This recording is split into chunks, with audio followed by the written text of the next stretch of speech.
Subscribe to our channel by clicking the subscribe button. Click the bell button and enjoy the latest uploads from our channel. Question number 14. State any two conditions essential for good health. अच्छी health के लिए क्या क्या conditions हैं? So two conditions essential for good health are, सबसे पहले, person should be physically fit and fine. Physical fitness बहुत जरूरी है.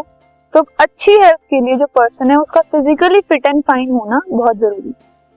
Second, he should have a good and clean environment. आसपास की जो एनवायरनमेंट है वो अच्छी भी होनी चाहिए और साफ भी होनी चाहिए. सो ये दो कंडीशंस हैं और मेनी कंडीशंस, बहुत सारी कंडीशंस होती हैं जो कि हमें अच्छी हेल्थ के लिए फॉलो करनी चाहिए. उनमें से ये दो कंडीशंस हैं जो कि बहुत इंपॉर्टेंट है for a person for his good health.